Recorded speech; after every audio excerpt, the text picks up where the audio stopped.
think within the next 60 days will be some type of. Okay, are we ready there? Okay.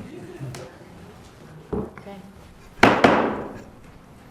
Call to order. Tonight, February 11th, for the Town Council meeting in Garrett Park. Welcome, everybody. We have a special agenda tonight with some special guests, and we'll get to that in a minute. Just want to make a few opening remarks by the mayor. We have some discussion about the archivist, his resignation. He's taking another job, and we'll hear more about that and what our plans are. Councilman Phil Schulp will fill us in on that. We also have an FY 2020 budget work meeting coming up at the end of this week, and it will piggyback on the mid-year budget session that we had last week, and which we will be introducing tonight.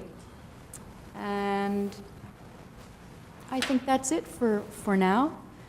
Would like to ask, we're going to move the question about approval of agenda now before we go any further. If anybody would want to change the order of the agenda, speak now. I just have a motion to move presentation by residents just below the approvals. Of the minutes. Okay. Everybody in favor of that? Aye. Okay, all right. Any And- other changes? Yes, I'd like to add archives to the new business, as you mentioned. Okay. And then also, I will have a small update on the small cells. Great. Is that acceptable by everybody? Yes. Yep. Okay, great. So without further ado, we will start. We've got the approval, and anybody have any changes to the minutes? Approval of the minutes we had for the mid-year work session, and then the January Town Council meeting minutes. Any changes? I just have a question about the minutes.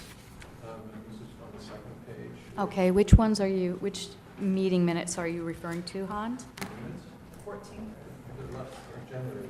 Okay, so we have minutes also for the budget work session. Yeah, I'm sorry. Okay, so you're talking about the January, okay. Under the budget item, under the item that's mentioned,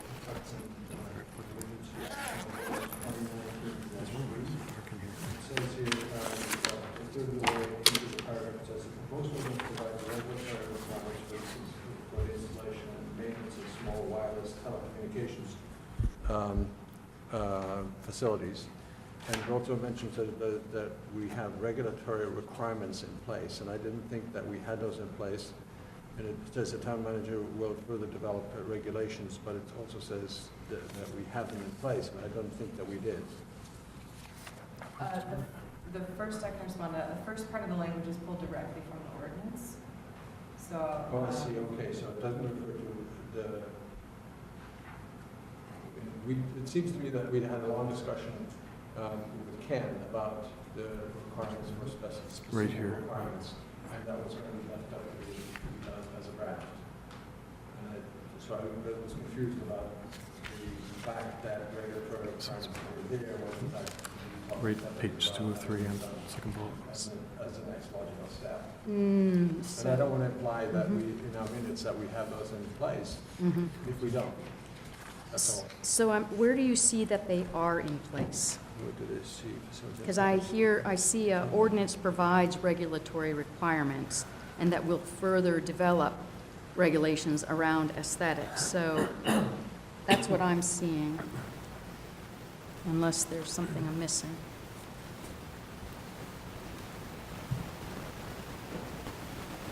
It says the proposed ordinance provides regulatory requirements. That's correct. It does provide some regulatory requirements already. But we don't have it in place. No, it's an introduction.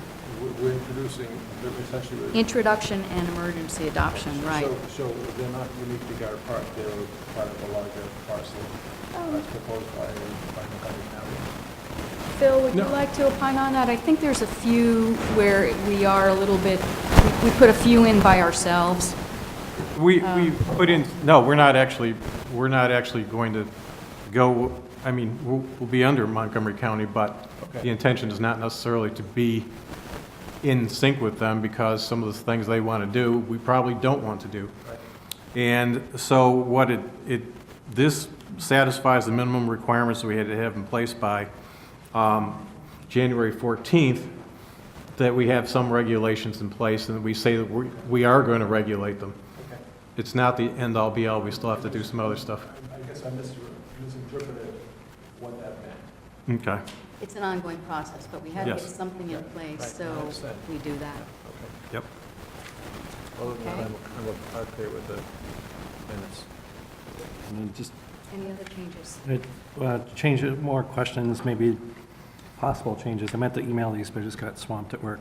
So on the straws thing on the second page, where it says Introduction to Ordinance 2019-6, we talked about it, I think I had suggested one, I suggested making it single-use plastics, the ordinance, instead of just straws, and straws could be in there as the first. I think it would be important to note that there was a purpose behind that, kind of like set the groundwork. We could add different plastic items in the future if they were necessary. So I was curious why that wasn't in the minutes. And then the other thing is we talked about sending a notice to the restaurant in town.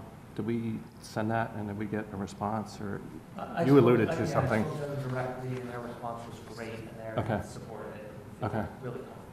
Yeah, so we don't need to, Right, he It actually would hurt to- mentioned that at the last January. Do we want to make the change to the straws? That I'm going to defer to Councilmember Dan Simons. Because I do remember us talking about that for Mhm. general ordinance language, but the impetus for this was about the plastic straws, so I defer to this. You know, Doesn't make any sense the whatsoever. that has done it, it actually takes Stephen's feedback into consideration, because yeah. it does say related to single-use plastics as Okay. far as the So title. it's of in the the few ordinance. sentences below, If you look Stephen. below, yeah, the ordinance was amended To to read read single-use single-use plastics, listing single-use Okay. straws as a subset of this. Okay. category. All right. I think Is that- the impetus Yeah, was that's fine. about the straws. I kind of think it's great to have it in Mhm. that first sentence, and then you come down later and you talk about the amended to make it more general, Mhm. as there may be other plastics we still look at. Okay. Like this, or those cups and those, and the cups themselves. Well, I'll motion to accept the minutes on both, both the meeting minutes and the FY budget discussion minutes. Okay, and a second? All in favor, everybody? Aye. Aye. Okay, we'll leave these as they are. All right, thank you. Moving on to presentations by residents. Are there any residents who would like to make a presentation? Okay, yes, please. And if you'll state your name and you come up to the mic. And I see you have a companion with you. Hello.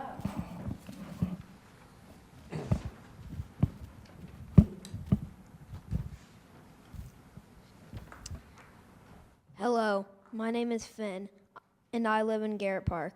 Tonight, I am here to support my friend Eddie the Turtle. He doesn't talk, so he asked me to read his statement. Plastic pollution is a serious problem. It is killing my friends and family and ruining our habitats. Straws might seem like one small thing, but they can ruin a turtle's life. Turtles and other sea animals are really nice. We deserve a nice, safe place to live. We wouldn't throw our trash in your house, so please don't throw trash in ours. I wanted to thank the town of Garrett Park for this law. Thank you for your efforts to stop sucking and for protecting our oceans and the animals that live there. That is the end of Eddie the Turtle's statement. Now I just have a few words of my own to say. I have learned that I do not need a plastic straw. The paper straws and hay straws in my family's restaurants work just fine, and when I'm at Starbucks or other places, I just say no straw and no lid, please. Or when I order my drink. And if I need a more serious straw, like when I'm in the car, I can just bring my own like this one. Thank you, Finn, very much for that presentation. Wow. Look at that. Hey. Very cool. And Eddie the Turtle, thank you for coming tonight and for allowing your voice to be heard by Finn. We appreciate that. It's very important. Do you have a few more words to say? Okay. So for all the turtles and sea life out there and for our planet, let's all agree to stop sucking. Thank you for giving me this opportunity to speak to you. Have a good night. Thank you. you, Finn, very much.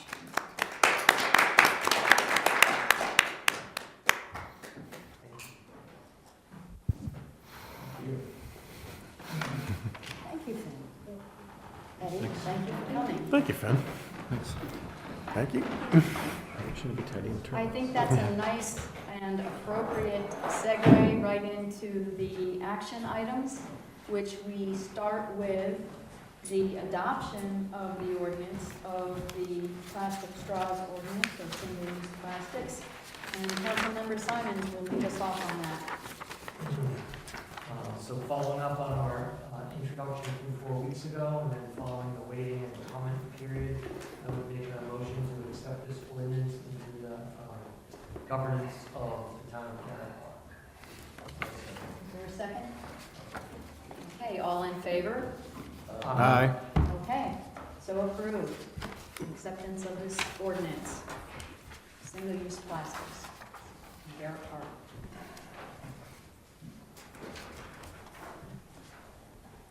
Okay, the next action item is the budget ordinance. And this is for increased cost estimates for street repaving.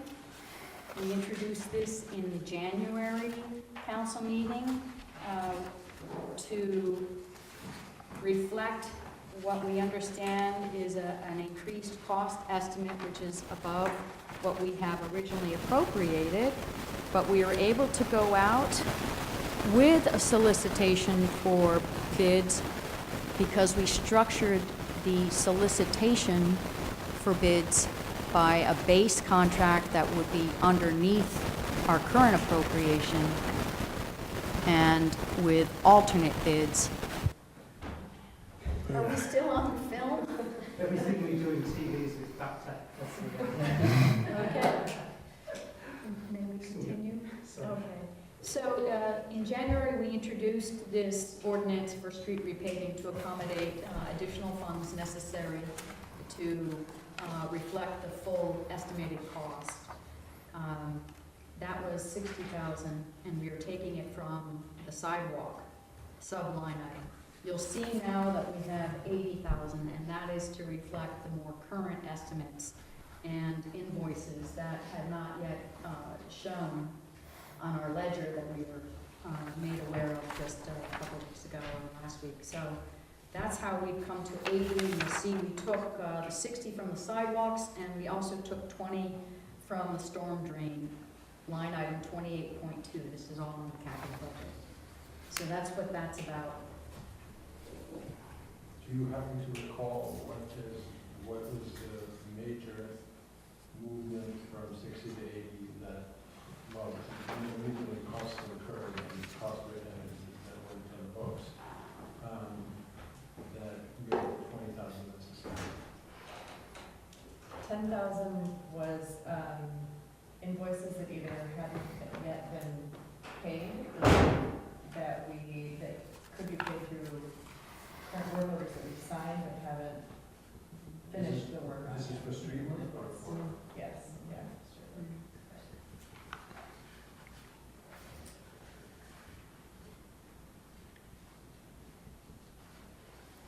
So the streets that are planned for this year, are they the same as what was planned last year, that budget was made around, or did we change the streets? Okay.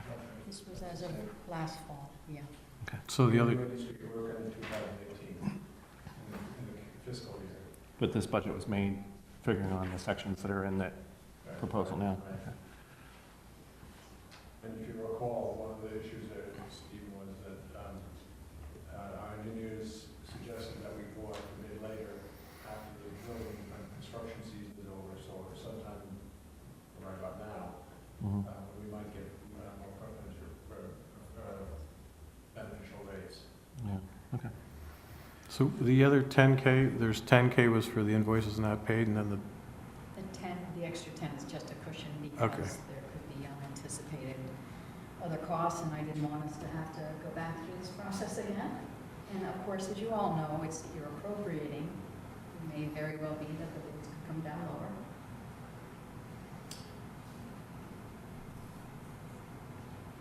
Out of curiosity, where are we as far as the entire street resurfacing plan being up to where they're all done? No, but I mean, as far as the whole town, how far are we to having all the streets turned over and replaced to good condition? I don't have to remember that. We've attacked streets on the basis of need. Mhm. When we went out to have the CIP revisited and redone, one of the questions we had was what percentage of the work has been completed, and they were going to give us the percentage. Mhm. But I think in general, if you look at the streets, as you have, when you walk with us at times, they're generally in good condition. Yeah, there's nothing, with a couple exceptions, nothing's in screaming bad. that says, Yeah, "Fix me yeah, now." yeah. A few places if we're not tripping in them. And as you know, that Hans has always maintained that we have this recycled approach. So good or bad, we want to keep, just like an IT refresh, we want to Mhm. continue to refresh and maintain our streets before they even get bad. So That's what I'm getting at, is to Right. try to see like how far we are to being So- all good, and then what are the next cycles, and when it's planned that, every 10, 15 years, whatever it is, that streets will keep going through the cycle, I think. There's definitely one in front of my house that needs some work. So, Yeah. we don't want a sinkhole forming, do we? no. Is there any other changes to the ordinance for this? For me.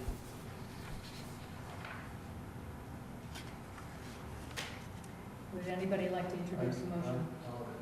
Move that we adopt this. I'll second it. All in favor? Aye. Aye. Okay, so moved, approved.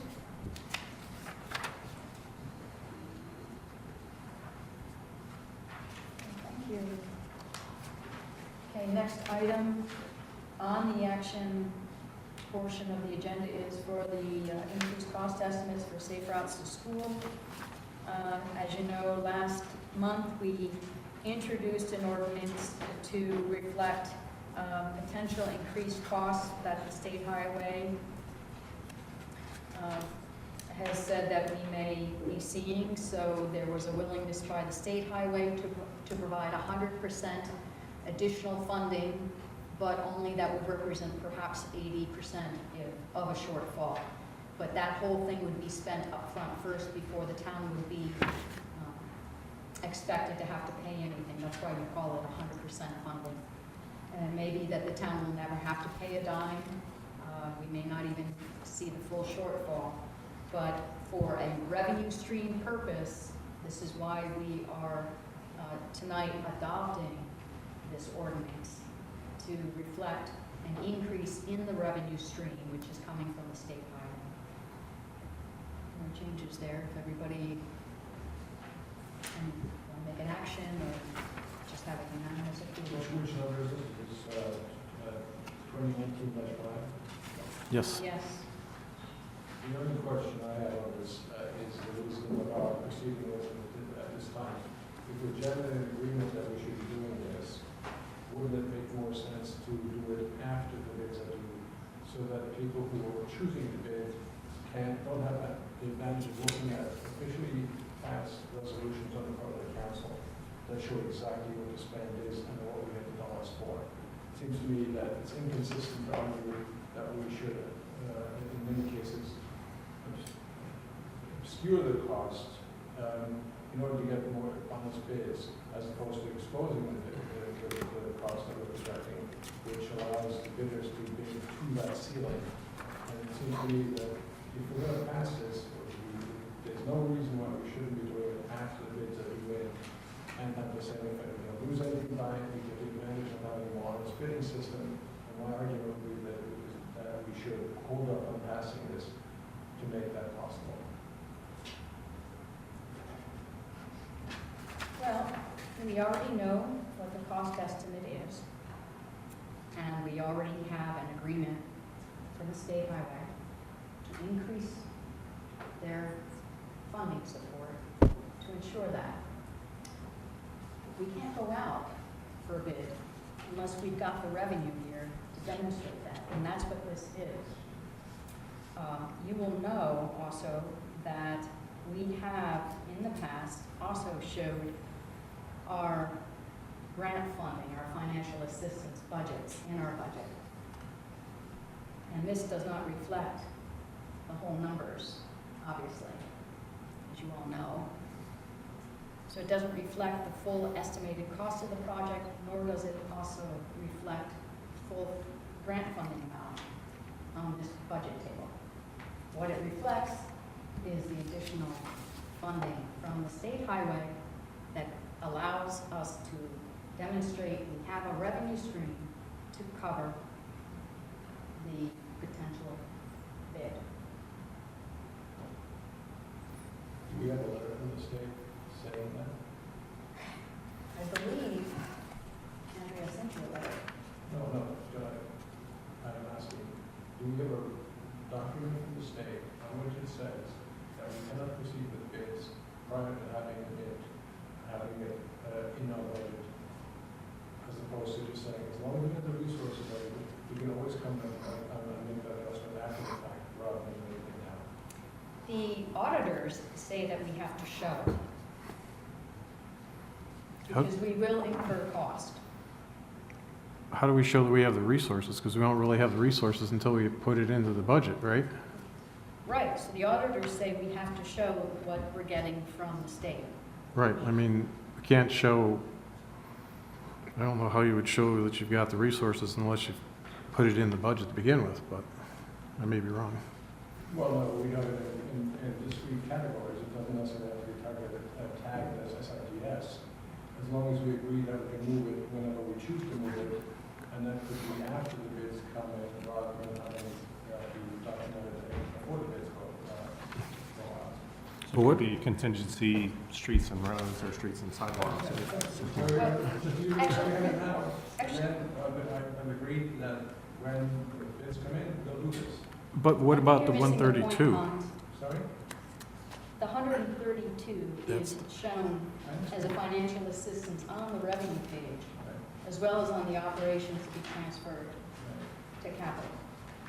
So now we It's the got, only way. so now we got to transfer it, because I mean, basically, we don't have a way of, I understand your point, but I think the problem is here that if it's there in revenue, we got to put it somewhere, and the somewhere is going to be in the capital, and it's going to be under SRTS because it was specifically for SRTS, so we're kind of stuck with, we got to show it, Yeah. because otherwise we can't recognize it. I understand that. From a financial management perspective, it's also helpful managing the budget, and this is to the streets issue that we ran into in invoices. It's helpful to understand what has been committed for spending later, so that we don't, so it's easier to track. We can understand that. Andrea, just as the town manager, do you feel like that the acceptance of this amendment puts us at any competitive disadvantage to Hunt's point? Like, are you seeing that from, considering you're going to be influenced on management or receiving this, you have concerns about that? I've been on the other side of it many times, looking at local government minutes for meetings and budgets, trying to figure out what a ceiling is for something that I was bidding on with my previous organization. And I think that sometimes we assume that the person looking has the information that we do, but really they don't know what our line items include. And so some of that is, it's not always as clear to people who might be looking as it is to us, because we know what's included in this budget, or we know where to go to find these things. Well, I think I'm with Hans, and we probably all are, that we never want to put the town at any sort of disadvantage. That said, I'm comfortable with Andrea's perspective that this doesn't put us at a disadvantage. I think just knowing that we have the estimate too, that it's not,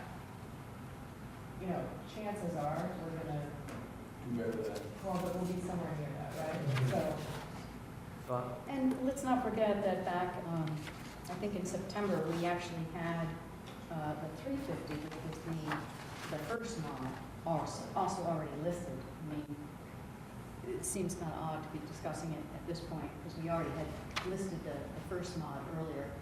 And the council actually voted on that mod in August of 2017, publicly.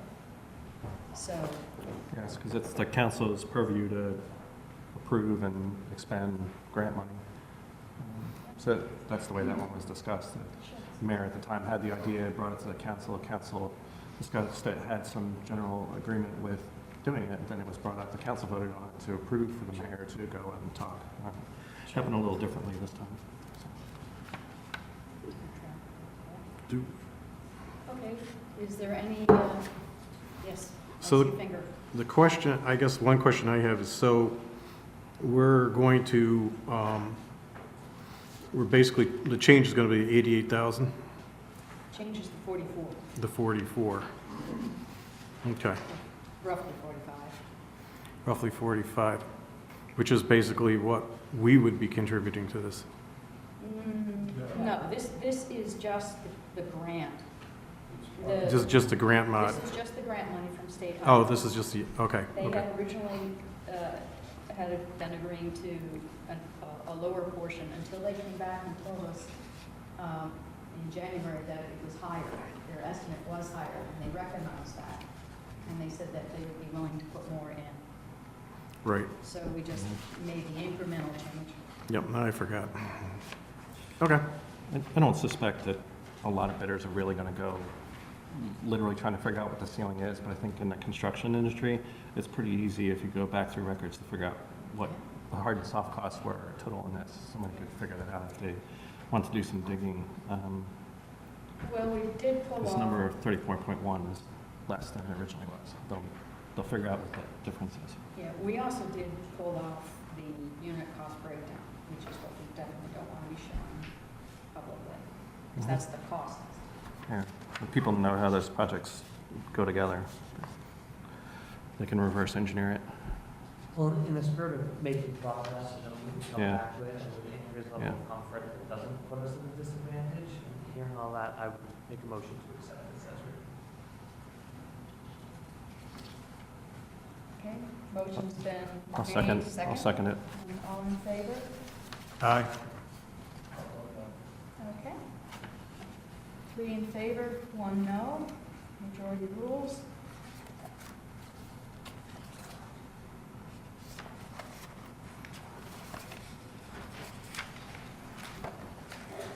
And then we have the next action item is the introduction to the mid-year budget amendment for 2019. Let's see if we have other changes in here. There's a couple things I want to bring your attention to.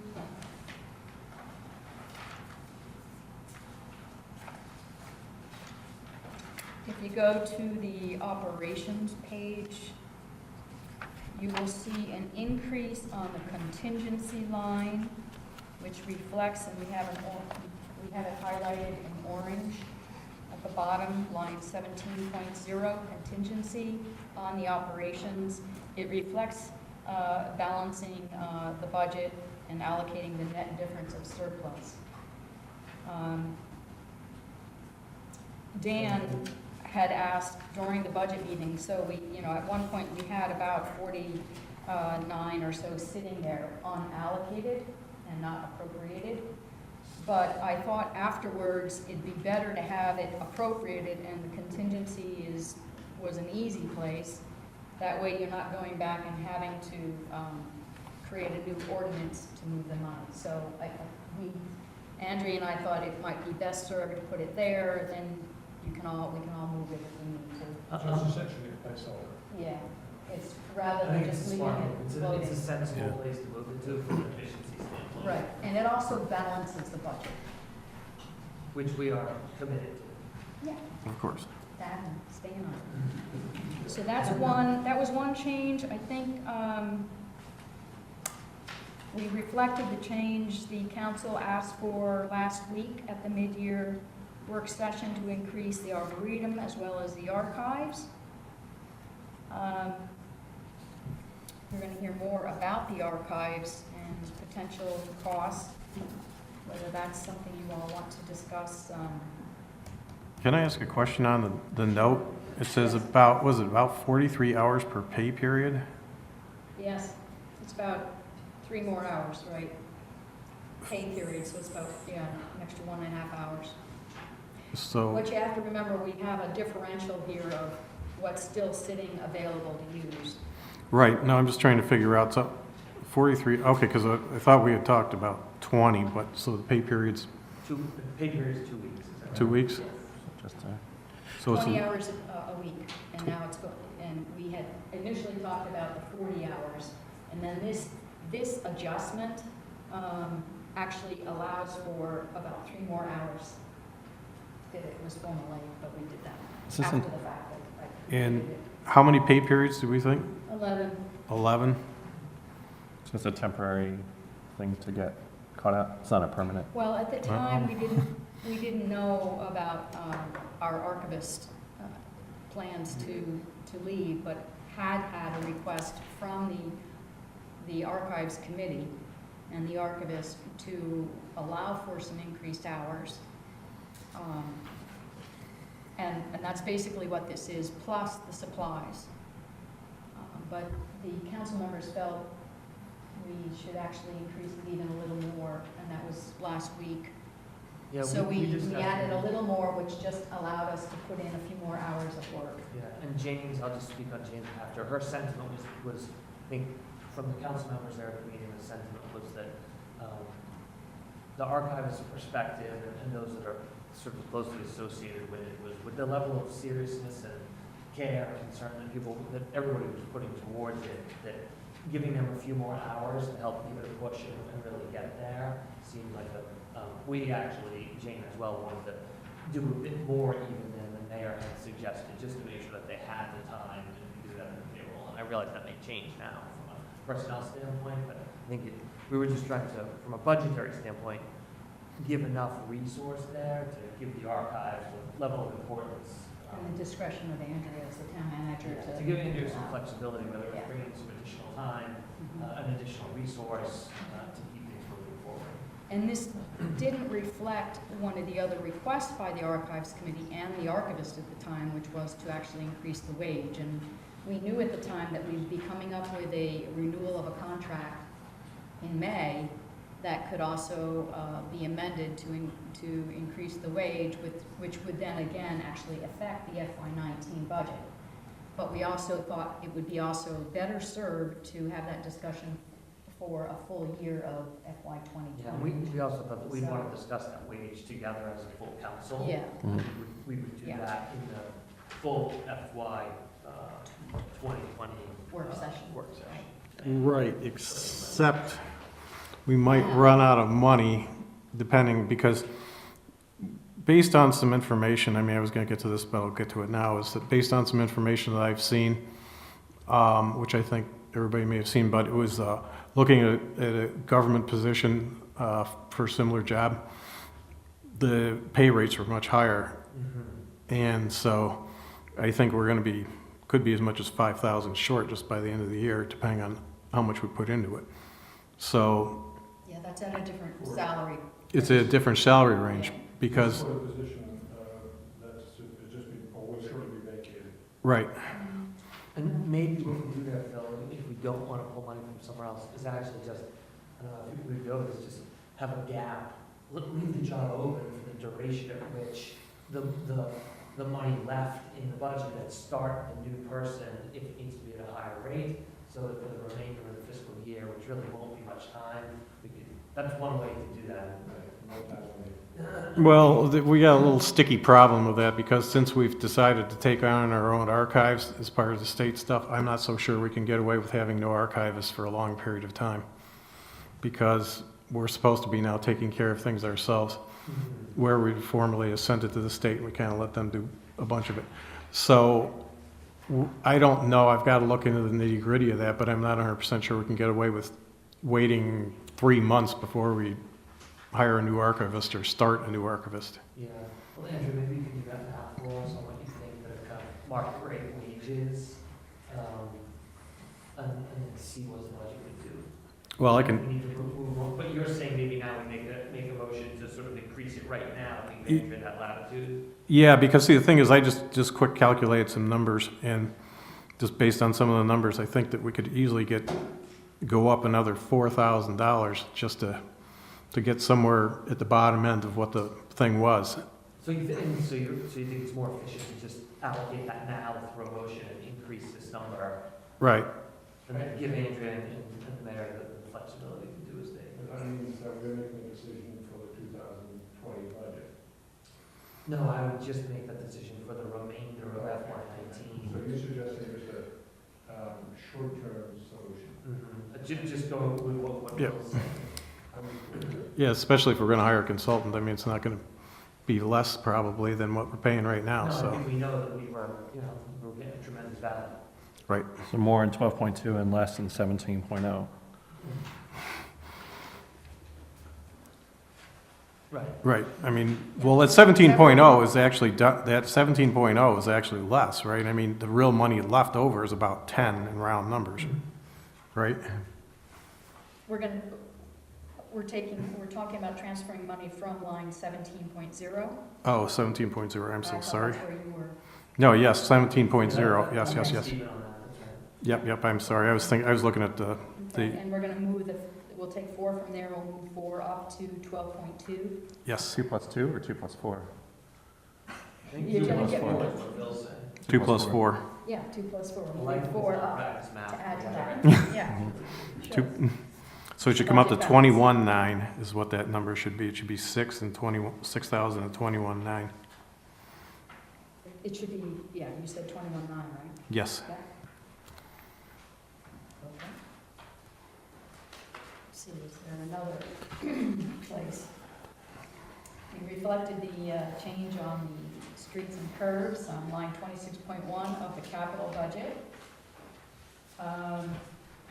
Followed through on the maintenance other line, 27.3. And we show where we were taking that transfer to the street from the storm drains on 28.2, and the 1,900 to balance the budget up to the other maintenance. So wasn't really any changes on the capital from what we have discussed. And again, it was just to keep a net zero at the bottom under total capital account town funds.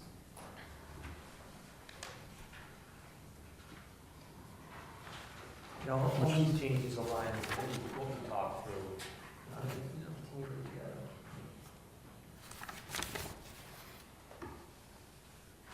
Stephen, you're getting a first kind of look at it, and Phil, there was something else you were thinking about on the capital budget, this would be a good time? Yes, so I was thinking about spend some money on the sound system here. That's part of town hall. We could just disable these speakers and get temporary speakers rather than people whine about it over and over. Well, we still need the other piece of it is we need to get some new cabling. Obviously, we just found that out. And we're gonna need to get a new mixer because we need to be able to bring everything into one spot so that when we go to streaming, right now we're not streaming, but hopefully next month we will be streaming, and we want to have everything come out of one, make it easy, have everything come out of one box and right off the internet. So we'll need some money for that. Do you have a number for what that is? To be honest with you, I'll start with, I don't know, a couple $1,000s. So if I may point you all over to the operations page on infrastructure and equipment for 13.2. So there we have the 10,000 if you want to put some money there, 13.2. or just leave it at the 10 for now. It's up to you. How much did you say? you A thought? couple thousand. So You wanna we add- might have that much left because actuals are 63 out of 10. But do you have anything you're planning in the next 6 months, No. like consultants or? No. Oh, well, Consider that. if I did, that could be out of the other budget. Professional fees? No, the town hall main line, where is it? Facilities. Yeah, there's planning, Stephen. That's the for one I meant, town yeah. hall, It's a separate thing, right? Right, 32.1, Yeah.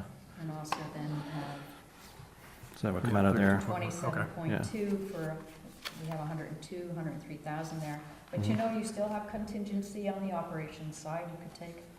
Yeah, maybe a cushion would be better, so we don't have to revisit it like you were Yes. saying on the other issues. So you want to take another 2 grand Let's take another 2 grand out of that, make that one out 12. of 17.0? 17.0, yes. And we're going to add that 2 onto the 13.2. 13.2. I think this has to be planned in some way that we can move it and continue to use it after we do a renovation. Because that, for instance, that closet may go away or be reconfigured. So that makes the contingency now 43,382. Yes, Yeah. Yeah, that looks right. and then it would be 82,382. Yeah, we'll run that first. And the 5,000 goes to which line item? 2. 2,000 goes to Penn Place. Point. Or, I'm sorry, Town Hall, 13.2. 13.2. I don't know why I said Penn Place. No, it's 13.2. 13.2. When I was reviewing this the other day, I had a question. Are you done with the speakers or? Yes, I'm fully done with the speakers. Okay. On 12.1, there's a note saying council added another 2,000. I think there was another note somewhere I got that is for additional review. I was curious, like, who was reviewing and what were they reviewing? Like, I'm curious why the Arboretum budget went up 12.1. Right, I can add to that, and Andrea as well, or anybody else from last week at the council at the budget work session. It was a concern to the Arboretum Committee that we may not be actually funding our current arborist adequately, and we aren't sure whether he's actually trying to keep his own costs down, even though the Arboretum Committee thinks that he's probably doing a lot more work than we're paying him for. Yeah. So it was suggested that they increase that line, as well as they'd like to have a look at some of the invoice records to see if it really does characterize the work and the level of effort he's been Okay. putting towards the town. That was my guess, but thanks for explaining.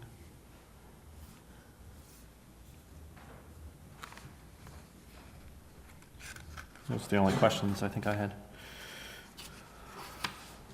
Okay, is there, if there's no other changes, would anybody like to make a motion to accept? I'll make a motion to, With changes reflected, which we will, the ordinance is pretty basic in language, so we'll just, we'll update the budget table, supporting budget table, based on this conversation, but otherwise, ordinance language as it stands.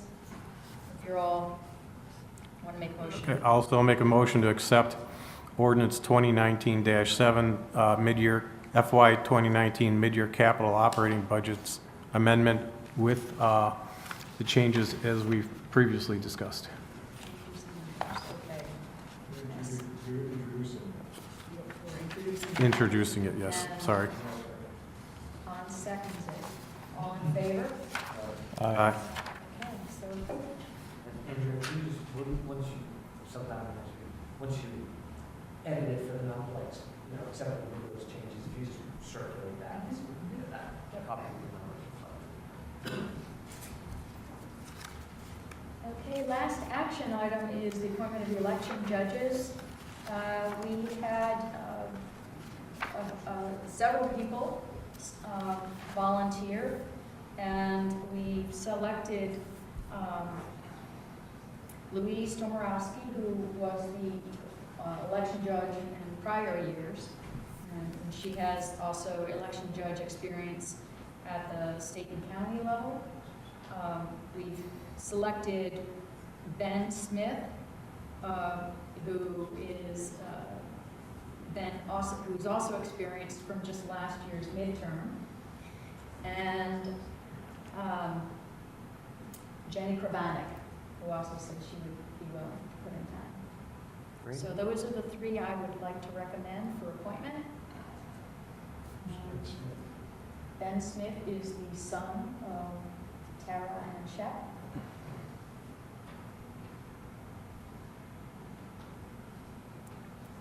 unless. We went, oh, do you need a motion, or we just, It's just an approval. okay. We've I- had their Russian contacts, very concerned about the infiltration.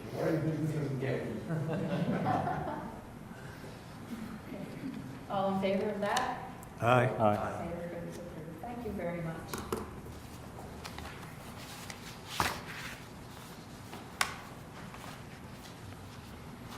Okay, we have, the next agenda item is new business. I'm sorry. Right on the whole agenda. I think you're looking at a older agenda. That was struck. It's gonna, I'm gonna bring it back to life again. I mean, we can do it wherever. I think Phil will actually be able to talk about a reason for that a little when it comes to his update. Yeah. But let's go to the new business right now. And Phil, we're going to mention something about. So I had mentioned previously that our archivist, who's done a great job, has taken on another good job at Howard University. So he'll be leaving in, about a week and a half, I think. And so the Archives Committee is working with some material that we had from the last time we hired. And we're trying to put together an announcement and so forth, because we need to hire a new archivist. So if you know somebody who's looking for a job, we do have one suggestion already by Ray to consider. And as I had mentioned earlier, it probably will be a little more expensive than we were last time, but I don't know for sure. That's the reason why I was discussed a whole bit of the budget. So more to follow. I'm sorry, Phil. Oh, I was just going to say, more to follow as after we have our meeting here to flesh things out with Dr. Bill Elwood. Yeah, I wanted to say that, we've learned an awful lot, I think, from Ray about more of what our needs are and what our responsibilities are. And speaking here, Andrea, you might want to mention something, but I know we were going to meet with Ray about where he stands with his projects and what's left to do. And if anybody has names, who should send them to? I would send them to Andrea, who would be Phil? and me. Phil's the liaison to the Archives Committee. Yeah, I can pass them on to the rest of the committee. Question, well, two questions. When is Ray's term ending, or when's he on until? His last day is Friday, Okay. Is this Mayor, This Friday? this Friday. Okay, I was off by Starts Second. next week with Howard. He's Okay. going to Howard University. Okay, I was off by a week. Second question / request may or may not have enough time to really come to fruition, but I think it would be very helpful to me and probably to others on the council if he could put together a summary before he leaves of kind of what he saw, what he suggested to change, what's really required. I hear vague references to what's required by the state. It would be helpful to get like a 1-pager or a 2-pager, what those things are. Right. Sorry, yeah, and then that will help us be able to make a decision for the next year's budget on what's just to increase, if anything, because everybody wants to do more, wants more money, but we need to make sure we're making a good informed decision on it. So, Yeah, I'm meeting with him twice this week, so once is tomorrow Yeah. morning, Okay, and then on Thursday as well. yeah, And if you all have specific questions that you may want me to ask of him, I'm Okay. happy to do that as well. But we're having sort of a 2-part meeting. One, I'm going down to the archives with him to kind of walk through things with him, look at it with him, and another is sort of more this type of discussion. okay. Yeah. So I can certainly, I'm happy to insert questions from Okay. all of them. I'll try to email them to you. I think it'd just be helpful to know, like specifically, this is required literally at this place, not we think it's a good idea. The good ideas, I think, are good to have as well, but just kind of what's required versus recommended. Yep. So, As far as the records management, I think we have all but completed the requirements, except maybe maybe a climate control humidity. Dehumidifiers, what I think we're, But otherwise, I think, Ray's pretty much done that, so, if we're to continue that way, that's just another added responsibility. And there's a lot of boxes and paper that he's been going through for what is, appropriate vital records, what's appropriate for retention, and what can be discarded. So that I know has been spending, I think he said in his letter, about 30% of his time, which, you know, given that nobody's done that in years, is taking that kind of time now. It's not to say that down the road we'll finally wean ourselves out of all those boxes, but there's probably. It'll take a little while, probably. to do. Yeah. Okay, Great. Okay. thank you, Phil. Okay, so town updates. Next category on the agenda.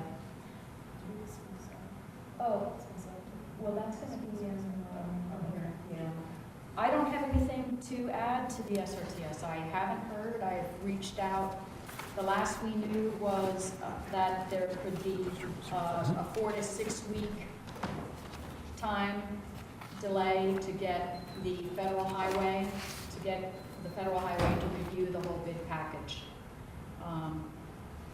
That's all I know. So at one point we thought we might be able to have something by the end of February.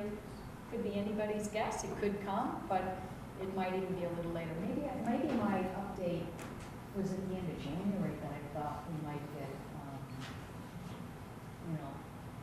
the federal authorization to proceed. That's called the FAP. But we haven't, obviously, we're past January now. So anyway, I don't have anything else to add. No updates, no update. No update. Okay, Guess it's back to me again. back to you. Phil's Phil? up. Okay, so I'll start off with traffic and parking. We went down and visited one of our residents down by where Dan used to live, just one door. Yep, your old neck of the woods, and good old Weymouth. Sorry about that. So we had a discussion with several of the neighbors down there, and with him to discuss the whole situation. And basically his situation is that he wants to have the ability to park in front of his house all the time. And he doesn't have a parking pad, he doesn't have a driveway, so he's left with on-street parking.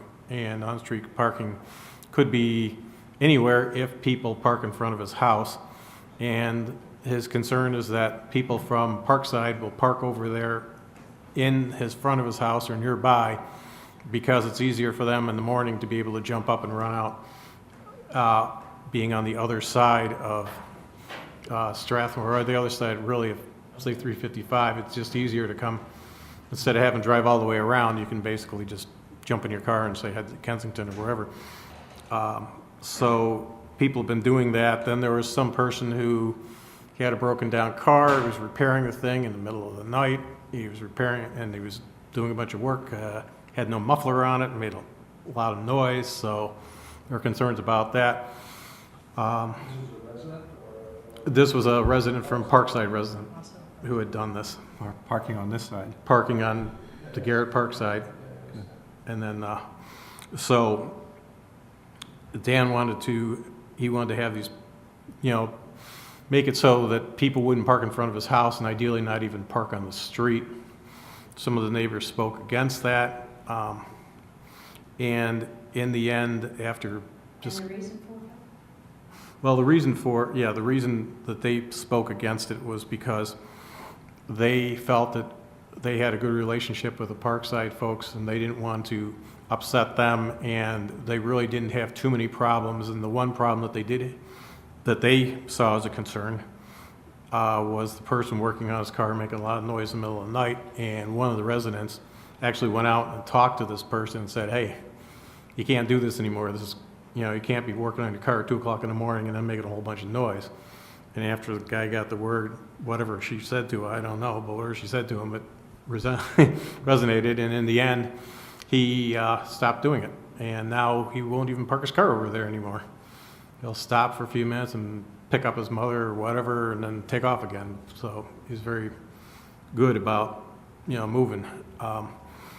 So the thought was with the residents there, especially at the end of the street, was that there's nothing really needed because there's plenty of parking. You could park on the other side if you really needed to. You don't, and there's, parking for enough cars that we can easily have a few additional cars there from Parkside without an issue. And we want to upset the people from Parkside, because occasionally they'll park on the other side. Some of the neighbors will park on, Garrett Park people park on the other side of the divide when they need to go somewhere, or if they just want to put another car down there, or have one of their visitors down there. There's exclusive parking rights over there, aren't there? Well, yes and no. There's Not on the street. exclusive parking rights in the lots, for sure.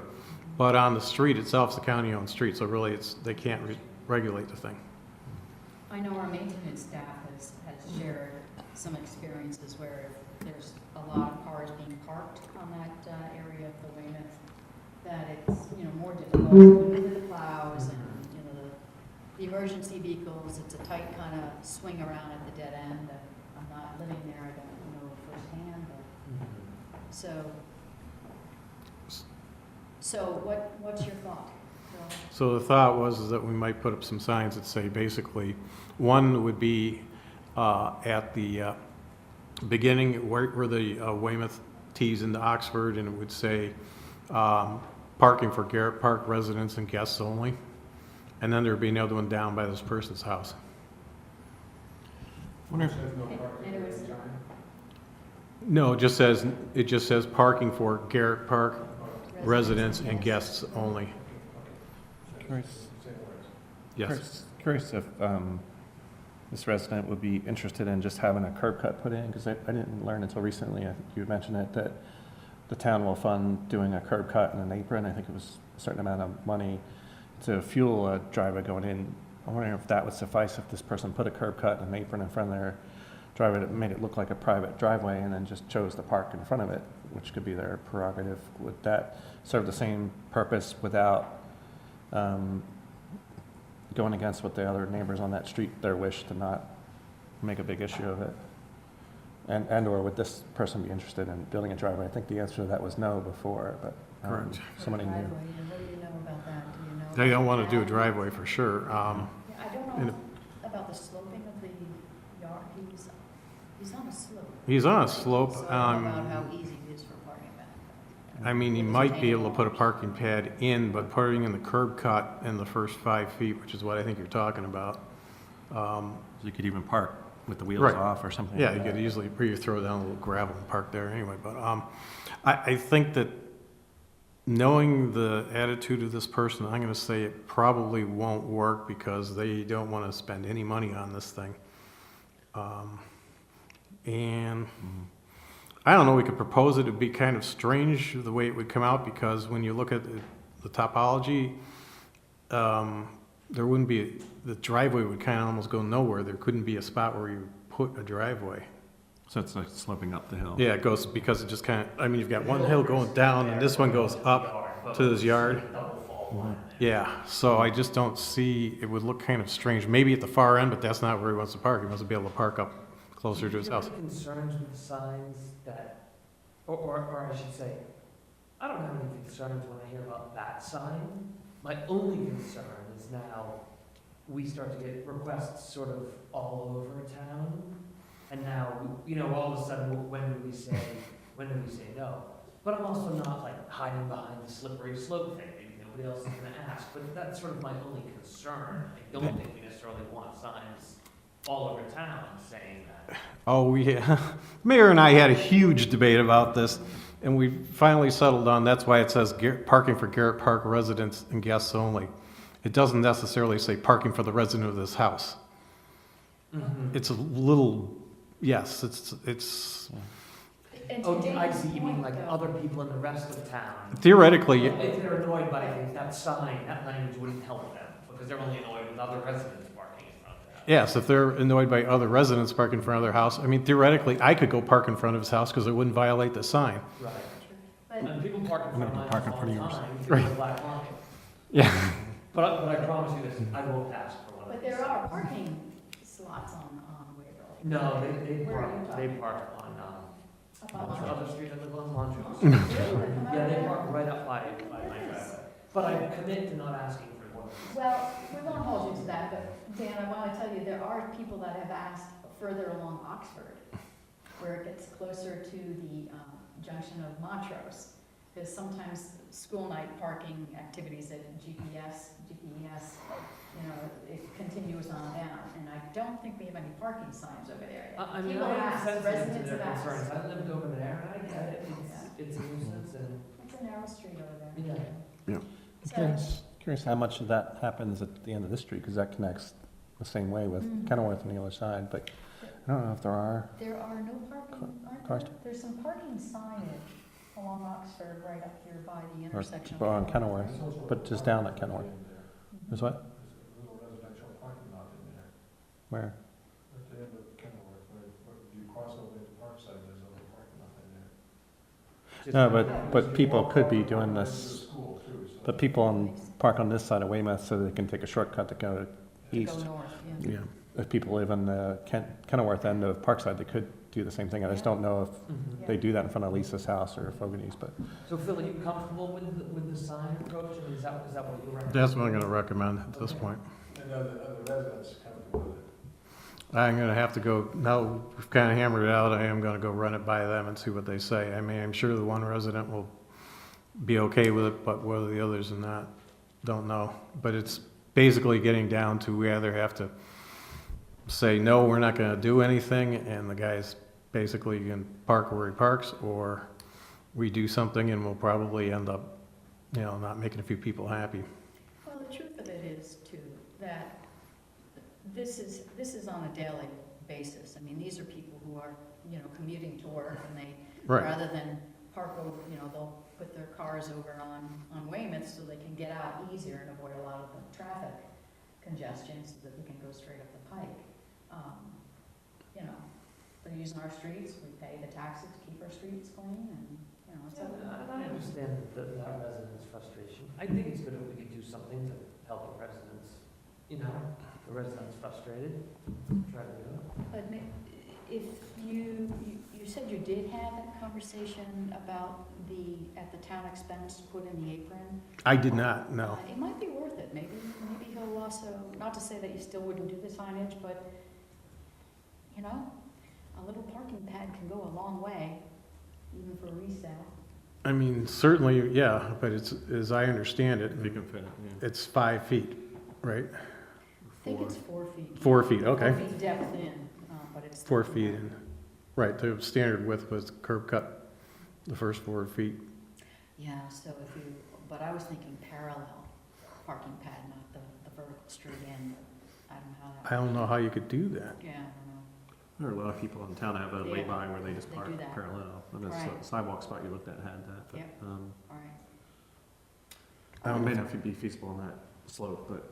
Yeah, let us know how it goes, Phil. Okay, Okay, thank you for that update. okay. Did you want to update us? Okay, now we'll go put on my other hat and jump on the small cells for a second. So the small cell landscape, if you will, has been changing almost daily. It is really in turmoil. There's lawsuits going, and now we've even got a bill going through the House of Representatives, the U.S. House of Representatives, to overturn the federal communications ruling to make it null and void so that we don't have to worry about this, at least this round of it, shall we say.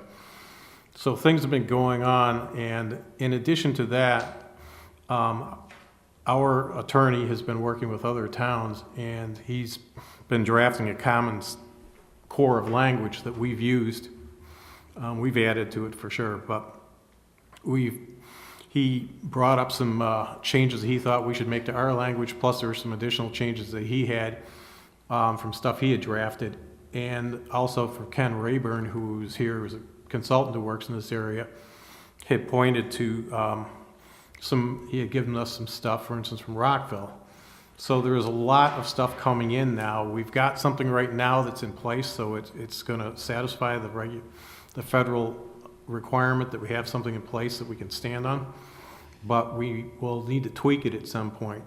And so we're bringing in this information. Jane and I are looking at it, and the thought is at some point we may try and organize a meeting with the mayor, Andrea, and ourselves, and Ron Bolt, who is our attorney, to try and go through and then come up with a package to bring to the council to say these are the changes we'd like to make to try and bring everything up to date. But it's just changing so fast. I mean, I've even got a thing here, for instance, there's letters if you want to write to Congress. They've got a form letter I can put out. There's another one if we wanted to adopt a resolution supporting this bill that's in front of, it's HR 530, to try and stop the FCC from being able to come in and take over, give the telecoms basically carte blanche to do what they want. And in the meantime, while all this is happening at the state level, they're doing the same thing. So we've got two bills going at the state level. One at the state level is run by Concerned Citizens Group, and one's by the telcos. And the telcos want basically carte blanche to do anything they want. And if you forget, for instance, if there's a shot clock on this thing, we have a certain amount of time we have to evaluate anything that's presented to us, any applications presented to us. Well, if we don't do anything with them, they want the state law to say it's automatically approved.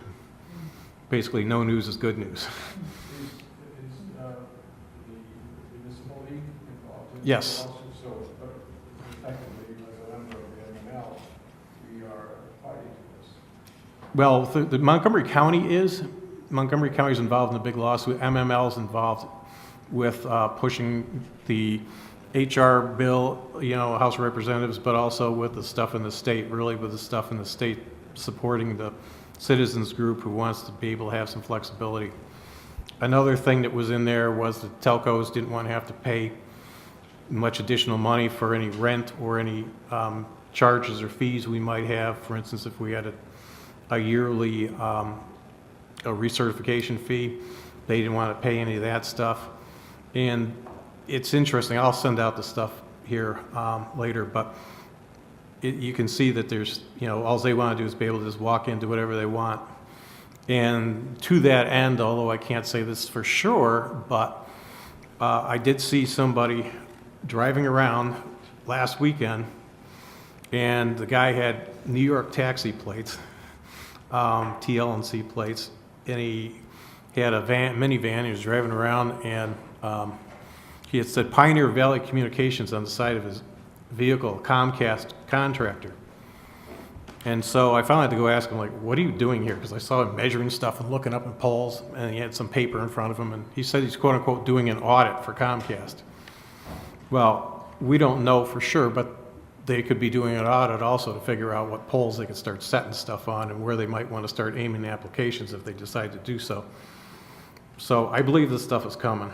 It's just a matter of when, and I think some of the telcos are thinking about moving sooner rather than later before, things swing the other way, because right now they've got it made, but as soon as, if this House of Representatives bill goes through and gets signed by, the president, the state stuff goes through, their hands will be tied a little bit more than they are right now. They can just kind of walk and do what they want and tell us all where to go. I'm glad you're leading the charge on this, because I saw the photos of the MML was in their newsletter that they sent around, and just, it can be pretty ugly. Yes. So, Mhm. I think it's good you're out in front for us. So, thanks. Yeah, that's the sort of stuff we're trying to do, is to be able to tweak some of that stuff to get rid of it, use best practices from other places. I spend time searching the web looking for, interesting information we might be able to use, that other people have used and so forth. So that's what I can tell you. We'll have something, we hope to have something by the next council meeting, assuming we can get everything else set up and so forth. Yeah, there's a lot of good stuff out there that some of the other municipalities are putting into their ordinance that make it some of them are a little bit more restrictive. Right.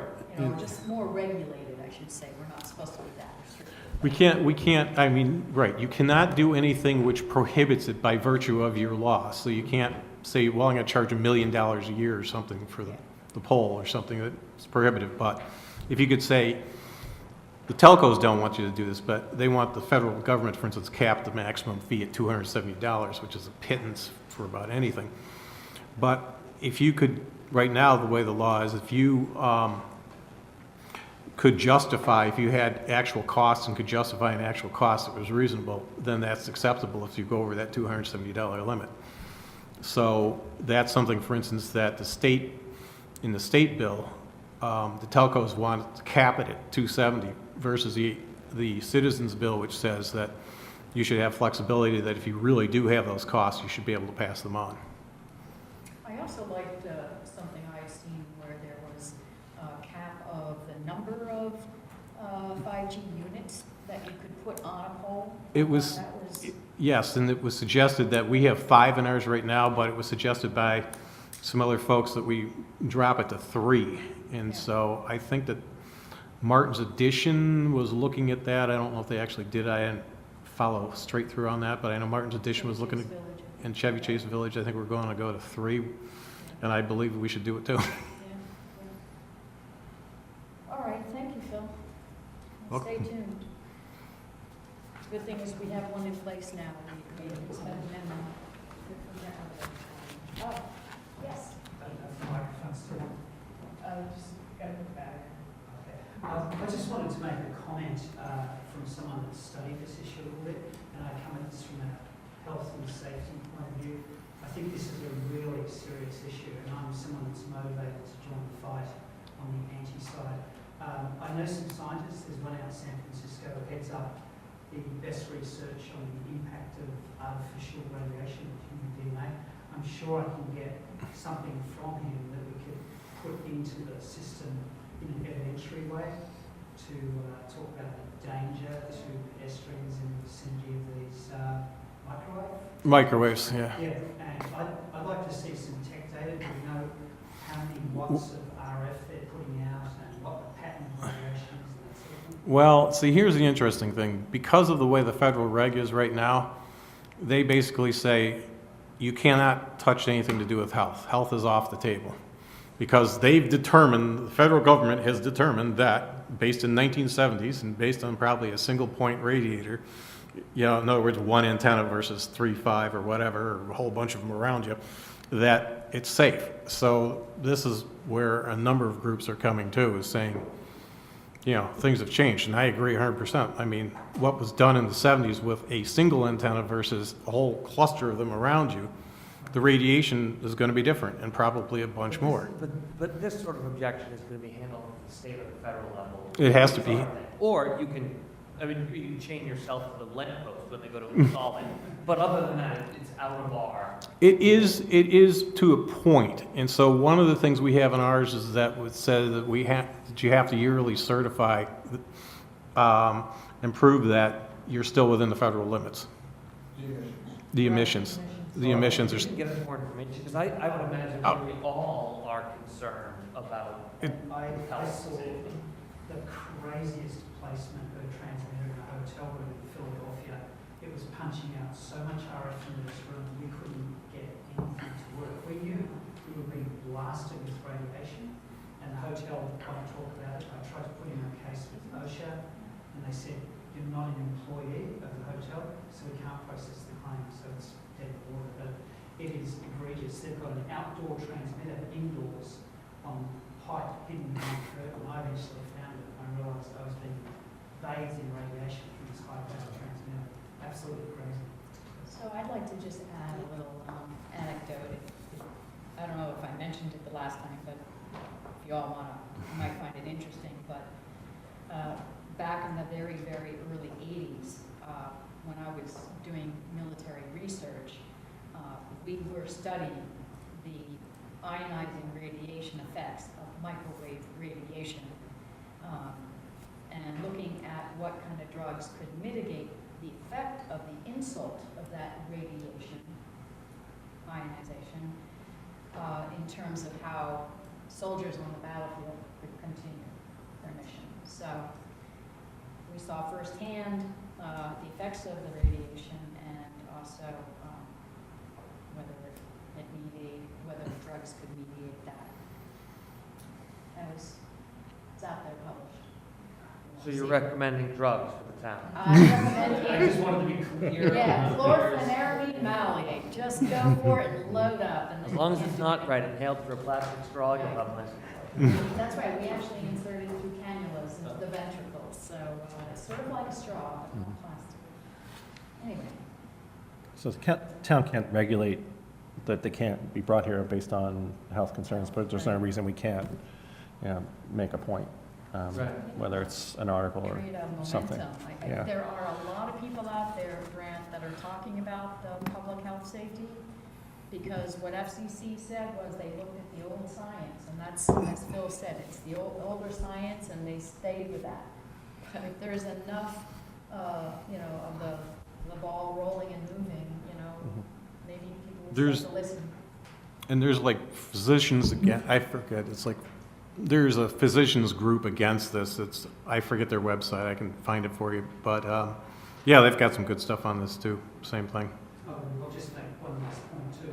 There is an enormous difference between RF that's based with analog propagation versus digital, and there's an Australian scientist that says he's got major concerns about digital transmission and disrupting cells in the human body. So you have that. He's studying what's happening to cells where cell phones are typically held against the body, and he's seeing some pretty bad things happening. I can believe it. It's bursts of data in digital packets, so it's quite disruptive. So I'll jump out of that. No, good information. Okay, all right, thank you, Phil. Okay. Stephen, Town Hall, would you like to have any update on that? Give us Yeah, an- just super brief. Working on some scoping alternates to try to put together some diagrams of what could be options based on the charrette discussion and other discussions around town. It's going to take some time to do that, and then it really needs to be paired with cost estimates, because otherwise it's kind of, everybody's going to pick what's best, not necessarily what's best that we Feasible. want to pay for. So working on all that. And towards the whole goal, the original goal was to put all the summary, or all the surveys up on the town website, but after reading all of them, there was a lot of great stuff in there. It's just some of them I wasn't so comfortable with putting it up there directly. So what we have instead is a summary of all their surveys was put together, and that's going to go on the Garrett Park Historic Preservation page. It just kind of summarizes all of the issues raised. So that's the update. Okay, that's great. I was going to ask if we needed a site specific for this, but if we can use the Historic Preservation site website Yeah, page. that's That was good for us. simplest, yeah. Okay, So it's just like a 4-page document, so. so we don't, do you have a timetable of when you'd want to come back with a little more? I mean, I'm not. Still working on it, I'm just Okay, I'm not- swamped. yeah, It no, works. I was That's all hopeful right. this That's spring, okay. but That's then, good enough. yeah, it probably would take longer than the Okay. spring. All right. The summer probably doesn't make a ton of sense because people are away, and then I- some other interesting points were raised about it also. We're working on the timeframe. Let me know So- too when it makes sense to pull in George, maybe part of those. That's discussions. part of it, yeah. Okay. Well, I was thinking of a different George, but you're talking about George Miller. I'm Yeah. thinking of George Martin, but, Well, I kind of wanted to ask about the cosmetic look, if there is still a way we could at least paint the, oh, sure. front or Yeah, we could side. paint anytime. because it's, a lot of people are really embarrassed Yeah. when Yes. we're showing the town hall to Yeah. friends and people Mhm. that this is what our town hall looks like, so if we You can. can go ahead and paint get anytime. something on Yeah. that. All right. Hmm? What'd you say? Yeah. Thank you, Sue. Okay, and with Jane not here, she had mentioned to us that the draft tree plan is, it's still in draft mode. I think it's about 50% done, they're reviewing it. I don't have anything to add to that unless anybody else does. Okay. So, town managers report?